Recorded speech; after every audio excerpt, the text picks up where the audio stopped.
dimandikan oleh orang yang soleh dan amanah. Nabi Shallallahu Alaihi Wasallam bersabda, liyughsil mautakum al-magnun fayasir batnuhu birifki lima asa ayyukhraja minhu lima ada summa yaluqu ala yadihi hilqahu wa yanwi ghuslahu summa yaghsilu farjahu wa ma bihi min adza summa wa yudayyibu wudu as-shalat summa yaghsilu sa'iral jasadi badi'an bi'a'la ila aslafi yaghsilu salasan wa illam yaghsul niqa'an ghuslahu khamsan wa yadlu ghuslahu arba sabu'an wa nahu. Artinya, hendaklah mayat dimandikan oleh orang yang punya sifat amanah. Tadi, yaitu orang yang betul-betul bisa menyimpan aibnya. Apapun yang dilihat tidak boleh diomongin kepada orang. Jangan, bahkan sama keluarganya sendiri. Ya, katakan contoh, saya ada teman, dia tukang mandikan ini. Sepulangnya dia itu, rupanya nih istrinya teman saya itu dengar dari mana-mana orang-orang yang cerita. Dia memastikan pada suaminya yang betul mandikan, Pak, gimana tadi pemandian siang? Gimana cerita ini? Nah, karena dia mengamanah, dia marah. Wis, kamu mau tahu aja, udah itu urusan ayah. Nah, itu benar-benar karena apa? Dan Allah berjanji kalau dia membuka aib seseorang itu, maka akan dibukakan aibnya nanti. Nah, kembali di sini, mulailah dengan mengurut perutnya perlahan-lahan. Nah, di sini tujuannya mengurut itu untuk mengurangi kotoran, barangkali ada kotoran. Jadi pelan-pelan, jangan dipencet. Saya pernah lihat, subhanallah. Ya kalau di rumah sakit dipencet. Nah itu nggak boleh. Urut pelan-pelan di sini. Kasihan banget. Karena apa? Keluarnya itu kan dengan kuasa Allah. Walaupun kita pencet bagaimana kalau Allah belum izinin. Nah itu, makanya dengan perlahan, itu dengan izin Allah akan keluar dia. Nah setelah itu baru kita cengukin. Gitu. Saya pernah lihat itu benar. Jadi apa yang Bu Zahra alami, saya pernah lihat. Saya lihat. Tapi ada banyak ada orang yang dia mandiin mayat pas dia mau mandi nih, memandiin jenazah lain gitu kan. Dia cerita, lagi saya mandiin sini, kotor banget itu nggak amanah. Dia akan nanti janji Allah akan bukakan aibnya. Nggak boleh. Kan ada tetangga yang meninggal, terus kata yang mandiin kan, saya kan ngumpul di situ, terus kata yang mandiin, saya lagi mandiin si Anu begini Gitu. gitu. Makanya dibilang di sini yang aman. Berarti nggak boleh dipakai lagi yang begitu tuh Mbak Mami. Jangan dipakai lagi. Orang sini yang mandiin dia. Ya, bilang. Harus bilang. Kan Lain kali. barusan sepertinya yang barusan saya lanjutin ya. Tadi begitu saya melihat ada cara petugas itu di pojok ini, saya lihat, saya panggil, jujur aja, Pak maaf Pak, bisa nggak lebih lembut lagi? Saya bilang, saya panggil itu, dia bilang, Pak maaf. Waktu itu kebetulan rekan ya orang Telkom yang meninggal, saya datang, Masya Allah, saya lihat ini, saya ngelihatnya nggak tega. Lalu saya panggil, Pak maaf, bisa nggak yang lebih lembut lagi? Enggak perlu, harus keluar. Saya bilang, Pak, keluar atau tidaknya kotoran dari perutnya si mayat ini karena izin Allah. Bapak pencek itu, saya keras sama orang, Bapak pencek itu kalau belum izin Allah nggak akan keluar. Karena dengan izin Allah, selembut apapun kita bisa keluar. Itu. Maka ya orang mungkin si amil itu belum baca buku ruh. Kalau dia udah baca buku ruh, Dia sendiri kan jenazahnya udah dipotong keluar ya. Terus dia kan sambil ngeberesin tikar yang kain kapan, sambil ngoceh aja dia ya itu. Lagi saya si mandi. Ya. Begini. Lain kali jangan pakai. Kan kita aja pada ngedengerin semua ada yang ada di situ. Ya, dikubri saja Pak, sudah cukup Pak, cukup. Gituin. Kalau mungkin kita dengar, mau ibu-ibu mau bapak, Pak, atau Bu, cukup Bu, insyaallah. Kita aja yang pada ngedengerin ibu kamu dia. Iya. Dosa apa? Makanya bilang yang amanah gitu. Mulailah dengan mengurut perutnya perlahan-lahan, barangkali ada kotoran yang didapat dikeluarkan dari perutnya. Kemudian bungkuslah dengan, nah ini, kemudian bungkuslah tangan dengan sepotong kain bersih. Nah maksudnya si pemandi ini, si pemula salah, pakai sarung tangan. Dan mulailah dengan niat memandikan mayat. Niatnya nawaitul ghusla adaan lil mayyit li hadzal mayyiti lillahi ta'ala. Itu kalau laki-laki, li hadzal mayyit lillahi ta'ala. Nawaitul ghusla adaan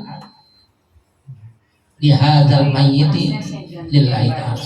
Kalau perempuan, nawaitul ghusla li hadhihi adaan li hadzal mayyitati mayyitati li hadhil mayyitati lillahi ta'ala. Nah itu niat. Jadi jangan gak niat. Tuh, jangan langsung mandi. Udah langsung buyur. Bang Haji, kalau misalnya kita mindahin jenazah dari sini bisa dipindahin ke Kerawang gitu kan ya, itu dimandi lagi kan ya? Gak usah. Oh berarti dimandi. Gak usah. Kalau namanya udah dikubur nih. Oh kuburnya udah kan meninggal Ya udah beberapa tahun yang lalu. 2013. Gak usah dimandiin. Gak usah. Cukup ditutup, ganti kain kapannya aja. Iya. Kain kapannya. Kakak saya kan meninggal 2013. Iya. Dipindahin kemarin 2023. Gak perlu dimandiin. Tapi masih ngebojot orangnya. Ini gak usah dimandiin. Contoh Imam Nawawi Al-Bantani yang ada di Mekah, itu udah puluhan tahun oleh Raja Arab itu dibongkar. Maksudnya karena di Maklah itu makam itu nggak boleh lebih dari 3 tahun, itu harus digali. Ternyata begitu digali masih utuh, masya Allah. Nah kemudian itu kubur lagi sampai 3 kali begitu. Nah ini orang-orang baik, biarkan ya, nggak dimandikan lagi. Dimandiin lagi. Apa mungkin emang caranya dia biar kelihatan bagaimana? Enggak perlu. Ya mungkin pendapatnya dia begitu kalau pendapatnya nikah. Kemudian itu tadi, dan mulailah dengan niat memandikan mayat, kemudian membasuh dan membersihkan kemaluannya. Itu dari perut, selesai ke perut, nah, dibasuh, kemudian kemaluannya. Karena yang jelas di setelah ngaji nih Pak, ini kotoran juga dibersihkan sampai dengan, nah umumnya nih ini yang saya sering perhatikan keluarganya. Oh kalau masih hidupnya suruh, begitu meninggal suruh nyebokin aja jangan berani keluarga umumnya. Itu saya sering, kan itu kewajiban keluarga itu sebenarnya, anak istri dibanding enggak pada mau masyarakat. Akhirnya ya udah si mayat si ambil itu yang ngerjain, itu dibersihkan. Nah kemudian mewudukan. Sesudah selesai sholat, sarung tangan diganti lagi, sholat itu mau mengambil wudhu, mewudukan si mayat itu. Nah, boleh mewudukan ya sekali-sekali aja, nggak usah 3 kali Pak, kasihan. Ya kalau mau 3 kali kok boleh, cuma umumnya sekali-sekali. Syarat aja. Kemudian membasuh seluruh tubuhnya mulai dari atas ke bawah kaki. Bila masih belum bersih, basuhlah 5 kali. Dan pada akhirnya gunakan sabun sebagainya. Bila mayat itu muslimah, hendaklah dibuka gulungan rambutnya. Nah ini kalau berubah. Kalau itu digulung, buka. Ibarat kita di salon itu dibersihkan. Nah, dibasuh, jangan dibuka nih. Setelah apa gulungan atau kondenya dibuka. Kalau wanita muslimah, hendaklah dibuka gulungan rambutnya, gelung dan anyamannya. Kemudian basuhlah dan digulungkan kembali. Setelah udah beres, digulung kembali. Kemudian basuh, karena Rasulullah SAW demikian pada rambut putrinya. Nah, itu Rasulullah SAW itu mencontohkan kepada putrinya yang meninggal lebih dulu. Demikian hadis riwayat Bukhari.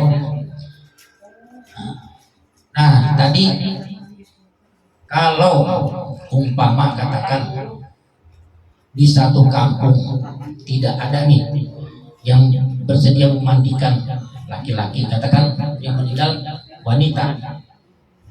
Kebetulan di kampung itu tidak ada yang perempuan yang berhak memandikan, yang enggak ya yang dia bisa lah satu kampung ini udah diikhtiar kemana-mana nggak bisa. Nah, laki-laki boleh memandikan, tapi dengan bukan memandikan pakai air, tayamum kan, cukup tayamum. Tapi harus ada saksi juga ya? Iya, ya ada ya keluarganya lah. Cukup ditayamumkan saja, nggak perlu dimandikan dia. Ya, karena kan nggak mungkin laki-laki mandikan perempuan yang bukan mahramnya. Jadi tayamumnya modelnya? Ya tayamum seperti tayamum seperti ya, wudu, seperti wudu gitu. Iya, itu cukup tayamum. Begitupun sebaliknya, katakan laki-laki meninggal di kampung itu nggak ada yang memandikan kecuali perempuan nih. Laki-laki udah nggak ada lah. Nah, perempuan boleh, tapi dengan catatan mentayamumkan saja. Setelah ditayamumkan, lalu dikafani. Kalaupun itu nggak ada, tapi rasanya nggak mungkin lah, nggak mungkin. Orang bawa warna siap orang. Iya. Jujur memang itu mesti apa hati ya berat. Saya sendiri jujur saya bilang, saya sudah 3 kali ikuti pelatihan. Namun pada saat orang tua saya meninggal nggak tega saya. Padahal meninggalnya orang tua saya itu, masya Allah. Saya tasyakur ya tahadus bin nikmah lah. Ibu saya meninggal di pangkuan saya. Nah, ayah saya atau abi, saya manggilnya abi, meninggal itu pun saya yang menyaksikan itu. Walaupun untuk abi saya enggak. Karena apa? Waktu hari Jumat saya ingat betul peristiwanya. 4 Desember tahun 2012 kalau nggak salah, waktu lagi ada acara di Monas. Itu saya sempat berkelkar sama orang tua, Bi, ayo sholat Jumat. Ah, udah nggak kuat gua. Udah kalau gitu pakai kursi roda, Bi. Yang ziul khalqah. Oke, orang sakit aja dulu. Emang habis sakit kok. Enggak, aku nggak mau. Ya saya kelkar, udah gini aja. Kalau nggak mau pakai kursi, saya gendong. Agak lu udah berangkat. Gue di rumah aja. Udah selesai pulang sholat Jumat, udah dia udah makan, udah makan, udah. Nah, lalu saya bilang, Bi, tidak juga ya, maksudnya sama istri saya juga namanya betul sama gitu. Tidak, istri mau lihat dulu sini, udah lu pulang dulu katanya. Tidak, kesian tuh katanya tadi. Udah, cuma pada saat saya melangkah keluar dari rumah ada perasaan galau. Saya panggil adik saya si Jen sini. Apapun yang terjadi, jangan siang malam. Banyak lu kabar gue. Ya bang, berangkat lagi. Kapan? Buat sampai juga langsung sini lagi. Berangkat saya. Diantar sama adik saya yang ke terminal Bogor. Pas saat saya melangkah, waktu itu ada mobil Lorena, Bogor Bogor. Lalu tiba-tiba naik. Adik saya yang jadi ini ngebel, Bang, mana? Terminal. Balik. Cuma kata-kata balik itu, wah, langsung dia balik. Panggil ojek, Bang, antar saya ke jalan BCS. Ya, tempat tinggal. Sampai rumah, adik saya keluar dari kamar, Bang, ridain ya, ambil yang dapat Aduh. Saya panggil abang saya yang tua, agak percaya. Saya bangunin dia dari tidur. Bang, ya nama abang saya pakai. Bang, Abi lu jangan bercanda sama gua. Ya karena apa? Tadinya habis kita ngobrol bareng. Ngobrol bareng. Jangan bercanda. Udah. Enggak, abang saya paling tua tuh bilang, agak percaya. Udah akhirnya istri-istrinya bilang, lu bangunin lah. Begitu datang abang saya bangun.